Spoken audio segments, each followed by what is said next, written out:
Mr. King Official. Ok, xin chào các bạn, chào mừng các bạn quay trở lại với tập đầu tiên của mình. Và chúng ta đã có một khoảng thời gian nghỉ Tết khá là dài và phải nói là bất tận, đúng không ạ? Và hy vọng là các bạn sẽ quay trở lại trường lớp với một tâm thế khác và chúng ta sẽ bắt đầu học tập tốt hơn và có những bài học tuyệt vời. Và trong video clip này, đây chính là một quà tặng dành cho các bạn và hy vọng bạn sẽ thích thú với cái video clip này nhé. Ok. Chúng ta sẽ bắt đầu bằng một cái điều đặc biệt, đó là chúng ta nói về kiến thức của các bạn. Liệu là các bạn đã học được những gì và như thế nào? Bởi vì khi các bạn đi học thì bao giờ bạn cũng nghĩ là chúng ta sẽ có được những kiến thức, đúng không ạ? Nhưng mà điều quan trọng hơn là việc là chúng ta sẽ có được những kiến thức đó như thế nào, là bạn đã có được những kiến thức gì từ phía nhà trường. Chúng ta sẽ bắt đầu nhé. Một hành trình, một buổi học của bạn như thế nào nhỉ? Thường là buổi sáng thức dậy, chúng ta sẽ sau đó thì chúng ta đi đến trường, nghe thầy cô giảng và nhìn vào slide đó. Sau đó thì bạn quay trở về nhà vào buổi trưa, nghỉ ngơi một xíu, rồi lại chọn cách là buổi chiều đến trường quay trở lại. Và sau đó buổi tối thì chúng ta làm gì ạ? Chúng ta lại về nhà, có thể xem phim hoạt, có thể khóc bù lu bù loa với những ông bà của các bạn, đúng không? Nhưng thực chất là sau đó thì ngày mai lại quay trở lại tương tự như vậy, bạn vẫn lên và nhìn những cái slide như thế kia. Và mỗi ngày đều trôi qua giống như vậy, chỉ có điều là bạn sẽ biết là bạn có được điều gì hay chưa. Thì câu trả lời dành cho các bạn rằng là các bạn chưa thực sự có được những điều cần thiết cho việc bạn sẽ làm trong tương lai. Và theo điều tra của một trường đại học tại Mỹ thì các bạn biết rằng là 97% các bạn ngồi trên ghế nhà trường, các bạn đều không có mục tiêu rõ ràng cho việc học của mình. Và 3% còn lại có mục tiêu. Và sau 10 năm người ta điều tra trở lại thì bạn biết rằng con số 3% đó sẽ bằng 97% còn lại với số lương của mình. Vậy là một con người có mục tiêu rõ ràng, người ta sẽ có một cái khả năng đó là định vị cho mình cần phải học cái gì và như thế nào một cách cụ thể và làm thế nào để thành công được. Điều đó là một điều tuyệt vời. Và bạn đã và đang như thế nào ạ? Bạn nằm trong 97% còn lại là không có mục tiêu cho việc học của mình, hay là nằm trong 3% có mục tiêu cho việc học của mình? Hy vọng là bạn nằm trong 3% đấy. Nhưng mà điều quan trọng hơn, hãy nói với các bạn rằng là đó chính là những gì bạn học trên giảng đường liệu có đủ hay không? Thực sự là chưa đủ các bạn ạ. Bạn còn cần phải biết rằng là bạn chỉ lên đó nhìn cái slide mà thôi. Tất cả mọi thứ đều có thể sẽ là lý thuyết, nhưng mà bạn chưa đủ cảm nhận được cái điều đó. Và điều quan trọng là các bạn sẽ phải nhận diện ra rằng là trên giảng đường các bạn học được gì. Thực chất là những điều mà bạn học trên giảng đường, chúng ta thường hay nói là lý thuyết chỉ là màu xám mà cây đời mãi mãi xanh tươi. Nhưng mà trong cái video clip này thì mình có nói với các bạn một trong những cái điều mà bạn cần nhớ, đó chính là cái tiêu đề ngoài kia bao la sóng gió. Đúng rồi, chính vì ở đó chúng ta sẽ biết rằng là ở trong giảng đường của bạn là chúng ta đều đóng lại cả, còn ngoài kia mới là điều thực tế mà bạn sẽ làm. Vậy là ngoài kia có gì ạ? Bạn sẽ ra ngoài khỏi ngôi trường này, khỏi giảng đường này, bạn sẽ gặp lại những cái điều mà dường như nó quen nhưng mà nó lạ. Nó lạ vì sao vậy? Bởi vì chúng ta không biết làm nó như thế nào cả. Và điều quan trọng hơn đó là có những cú tác của cuộc đời vào con người của bạn, vào tất cả những thực tế hiện tại, bởi vì chúng ta sẽ đối diện với nó như thể rằng là chúng ta đã học và không có gì để vận dụng gì. Vậy thì hãy nhớ rằng là lý thuyết vẫn là lý thuyết và thực tế sẽ là thực tế. Chúng ta hãy lựa chọn, hãy đi ra ngoài khỏi giảng đường này để làm một cái điều gì đó, nhưng mà chắc chắn sẽ phù hợp cho các bạn. Ở đó có thể là gì ạ? Phục vụ bạn cũng được. Ở đó có thể là gì? Hướng dẫn viên cũng được. Ở đó có thể là gì ạ? Ở đó là những cái đơn vị dịch vụ cũng được. Nhưng mà chúng ta học một kỹ năng gì đó, học một kiến thức gì đó, học một cái gì đó gọi là thực tế. Và điều đó quan trọng hơn bao giờ hết các bạn ạ. Với kiến thức thực tế, và một ngày nào đó bạn chợt nhận diện ra rằng nó mới thực sự là cái cần thiết mà chúng ta phải học.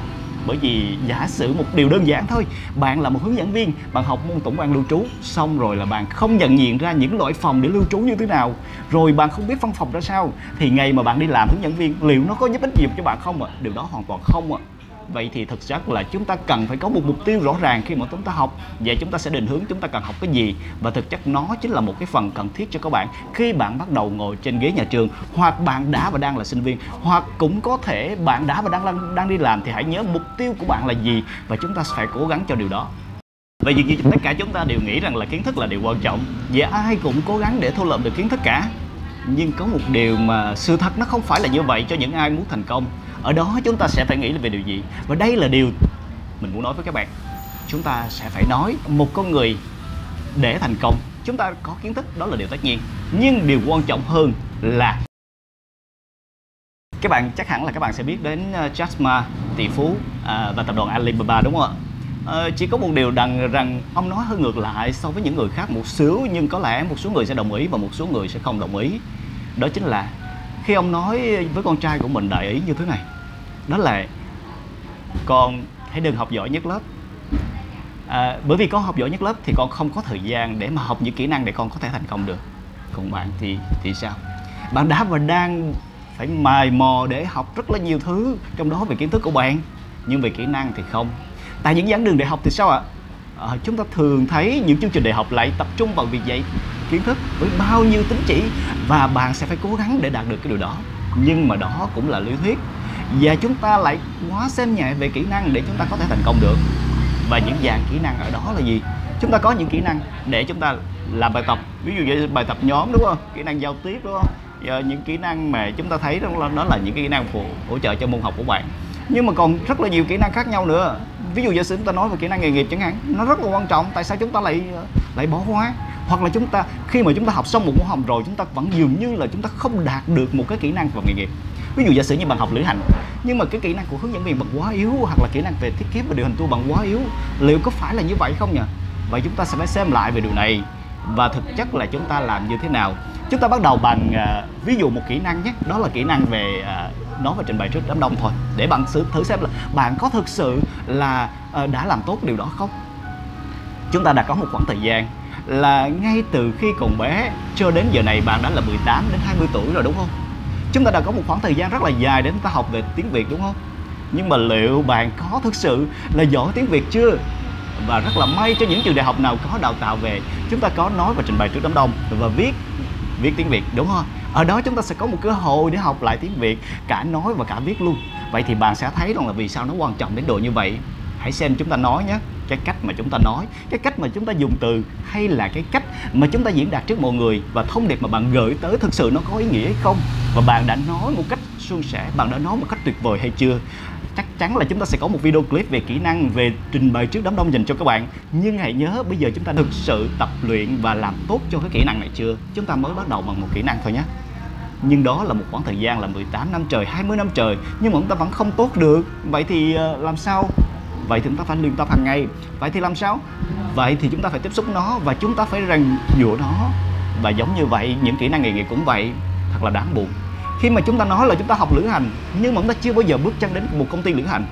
Thật là đáng buồn khi chúng ta nói chúng ta học lữ hành, nhưng mà chúng ta không biết làm thế nào để trình bày trước đám đông, thì làm thế nào bạn có thể dẫn một đoàn khách của bạn. Và thật đáng buồn nếu như bạn là nhà thiết kế và đường tour, nhưng bạn không hề biết đến thiết kế đường tour là như thế nào, và những kỹ năng để có thể làm thế nào để thiết kế ra một cái tour, làm thế nào để điều hành một cái tour. Điều đó đó chính là một trong những cái nền tảng và cơ bản của bạn. Buồn thay, hiện nay các bạn đã và đang như vậy. Vậy chúng ta hãy nhìn lại tất cả những điều đó, chúng ta đã có gì ạ? Cả kỹ năng chung và cả kỹ năng cho nghề nghiệp của bạn. Một ngày nào đó bạn ra trường, rồi bạn ngồi vào trong cái vị trí làm việc của bạn, một giám đốc doanh nghiệp người ta nói bạn hãy làm cái này, bạn làm cái kia. Bạn lại nghĩ rằng là điều đó là một cái điều bạn có thể làm, nhưng mà khi bạn bắt tay vào thì bạn không làm được. Và cuối cùng doanh nghiệp nói với nhà trường này, đừng đào tạo chi nhiều, hãy đào tạo cho bạn những kỹ năng cơ bản thôi để bạn có thể làm việc được. Vậy tầm quan trọng của kỹ năng lại quan trọng hơn nếu như bạn muốn thành công hơn khi bạn có cái kiến thức rồi. Đúng ạ, chắc có lẽ là điều đấy chúng ta sẽ phải cần kỹ năng nhé. Vậy chúng ta vừa được đề cập đến cả kiến thức và cả kỹ năng.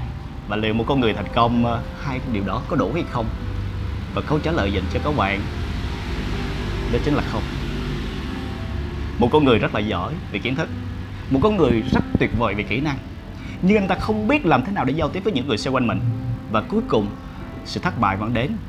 Và đó chính là điều quan trọng nhất mà chúng ta nói trong buổi ngày hôm nay, đó là chữ attitude.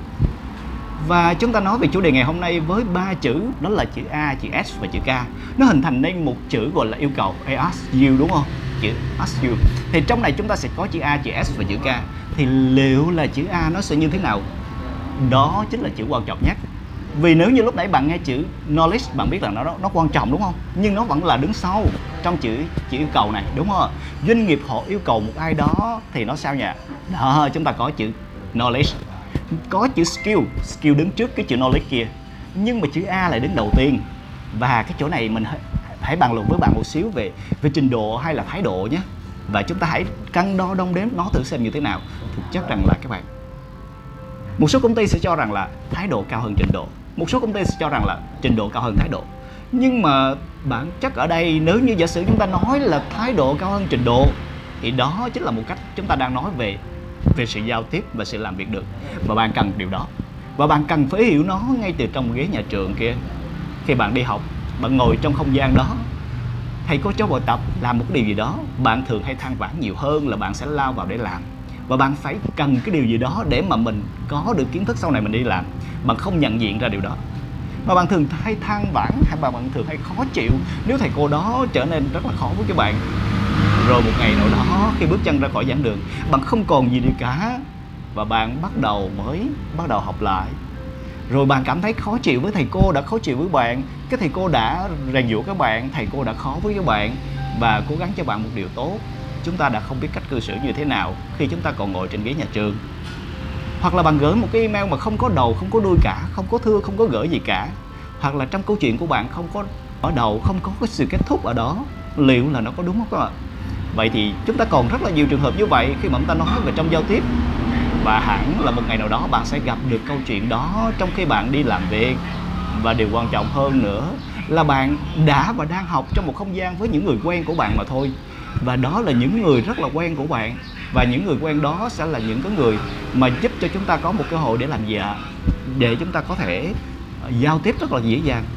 Nhưng mà bạn biết không, khi bạn đi làm thì không phải lúc nào cũng như vậy.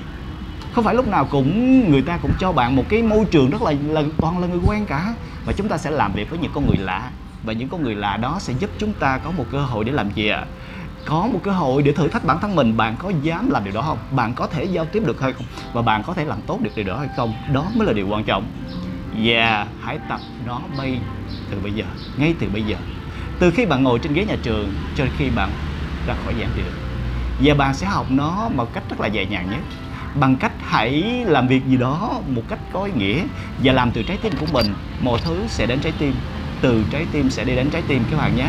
Các bạn yên tâm về điều này. Và nhớ nó luôn luôn là chữ đầu tiên khi mà chúng ta làm gì. Và các bạn biết không, một trong những đam mê của mình là đi du lịch. Và đi du lịch để làm gì? Đôi khi chọn đi du lịch chỉ có một mình thôi à các bạn nè. Nhưng mà các bạn biết không, đi du lịch một mình nhưng điều hạnh phúc nhất là gì? Đó là những khoảnh khắc để đối diện với bản thân của mình, để nhận diện ra mình là ai và tự hỏi mình sẽ làm gì. Và khi đó mình hay dùng một chữ đó là ngộ ra một điều gì đó. Thì cho đến giờ này, mình làm video clip này cũng mong muốn bạn ngộ ra một điều gì đó để bắt đầu. Trong đó có việc là chúng ta hãy học cách để làm thế nào đó để mà thay đổi bạn trong cái cách cư xử của bạn, trong cái chữ attitude này, trong chữ A này. Và ngay cả một cái chữ đó là chữ kỹ năng. Và ngay cả thêm một chữ nữa đó là chữ kiến thức. Điều đó cần lắm các bạn nhé. Và các bạn à, dù ngoài kia bao la sóng gió thế nào nữa thì thầy vẫn ở đây để dõi theo bước chân của bạn.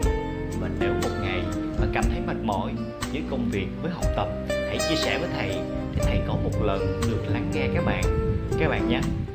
Dù năm tháng vô tình trôi mãi mãi, có hay bao mùa lá rơi, thầy đã đến như muôn ngàn tia nắng sáng soi bước em trong cuộc đời. Và như vậy là chúng ta đã nghe chia sẻ về chữ A, chữ S và chữ K.